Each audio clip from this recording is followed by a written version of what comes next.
Amis randonneurs, bonjour et bienvenue dans cette nouvelle vidéo.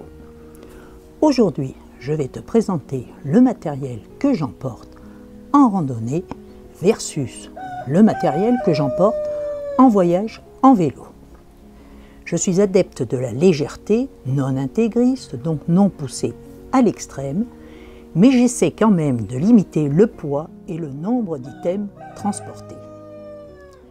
Dans une première partie, je vais te rappeler brièvement ce que j'emmène en randonnée.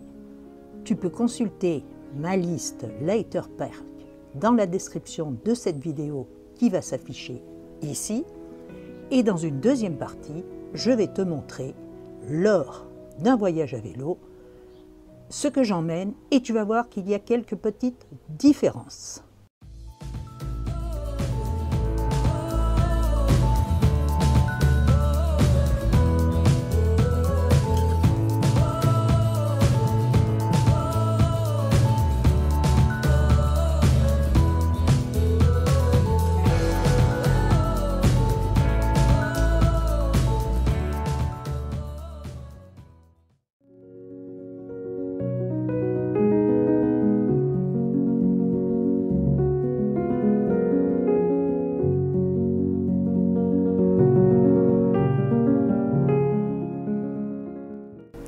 Donc, un petit rappel de ce que j'emmène en randonnée.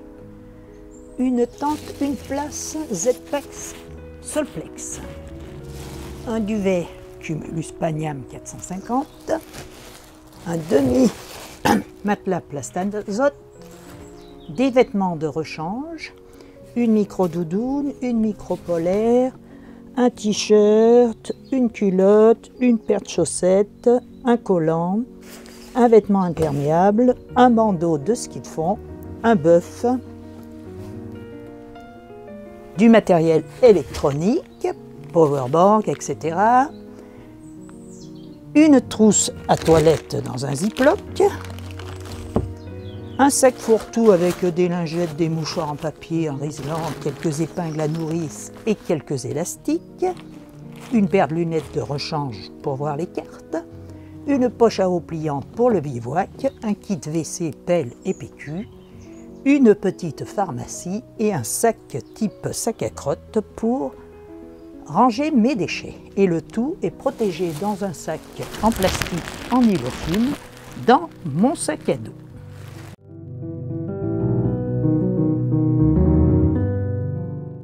Passons maintenant à ce que j'emmène en vélo, car je pratique la randonnée en solo et le voyage en vélo à deux. Pour la tente, j'utilise la Lanshan 2. Pour le couchage, je garde le même set, duvet et matelas. Les vêtements de rechange restent identiques, mais je rajoute une paire de Jetons, bien pratique pour aller prendre sa douche le soir quand nous sommes au camping. Je rajoute aussi un petit coupe-vent pour pédaler. Pour la popote, j'abandonne mon système avec un réchaud à alcool pour une popote d'1 litre avec un réchaud à gaz.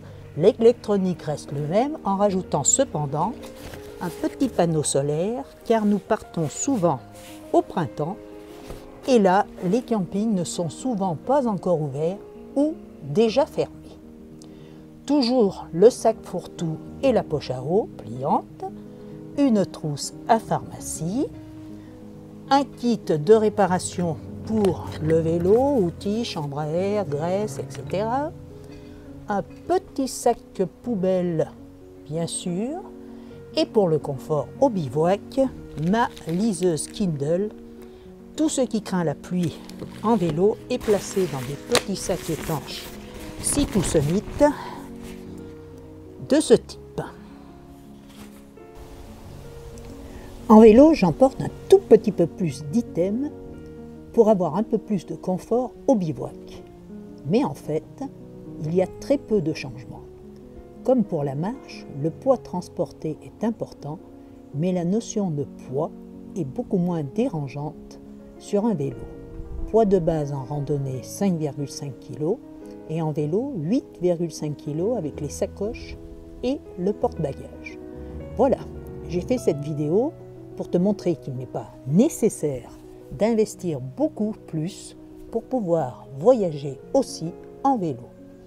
Tu peux t'en tirer pour 100 € environ pour transformer ton vélo en vélo de voyage.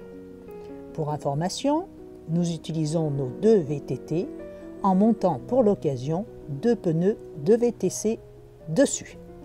Si vous avez déjà le matériel de randonnée, un porte-bagages arrière avec 2 sacoches, une sacoche de guidon et un filet pieuvre, et c'est parti. Surtout, n'oublie pas que le matériel transporté le plus léger est celui que tu n'emportes pas. Et toi, tu t'organises comment pour tes voyages en vélo ou en randonnée? Dis-le-moi dans les commentaires, cela m'intéresse. N'hésite pas à me poser des questions, j'y répondrai avec plaisir. Et à bientôt sur une nouvelle vidéo.